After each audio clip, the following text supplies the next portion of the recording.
میرے باپا جان کی بارگاہ میں میرا سوال ہے کہ بھی کیا اکٹھے بیٹھ کے کھانا کھا سکتے ہیں؟ یعنی ساری فیملی یعنی گھر والوں کے بیچ سامنے میاں بھی اکٹھے بیٹھ کے کھانا کھا سکتے ہیں؟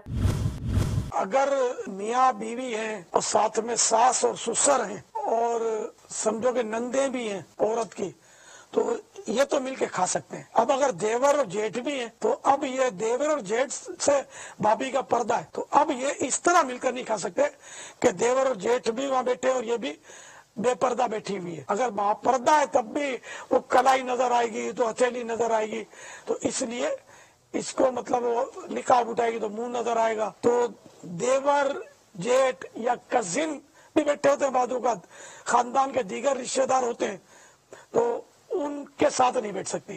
تو یہ اصول یاد رکھیں کہ عورت اپنے محارم یعنی جن سے ہمیشہ ہمیشہ کے لیے شادی حرام ہو ان کے ساتھ اس کا پردہ نہیں ہے، اور جن سے شادی ہمیشہ کے لیے حرام نہیں ہے ان سے پردہ ہے۔ اب مثال کے طور پر فی الحال اس کا یعنی کہ شوہر زندہ ہے تو اپنے دیور سے اس کے نکاح میں ہوتے ہوئے شادی کرنا حرام ہے، لیکن پردہ موجود ہے کہ یہ شادی ہمیشہ کے لیے حرام نہیں ہے۔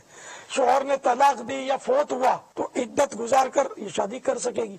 تو یوں آج کل جو فیملی مل کے کھاتی ہے نا، اس میں دیور جیٹ اور یہ سب ہوتے ہیں، اور بے تکلفی بھی ہوتی ہے، بھابھی گرم کر دو، بھابھی وہ ذرا اٹھا کے دے دو، تو فرمائشیں بھی کرتے ہیں۔ تو یہ سب اس کی شریعت میں اجازت نہیں ہے۔ صلو علی الحبیب صلی اللہ تعالی علی محمد۔ مجھے اپنی اور ساری دنیا کے لوگوں کی اصلاح کی کوشش کرنی ہے انشاءاللہ۔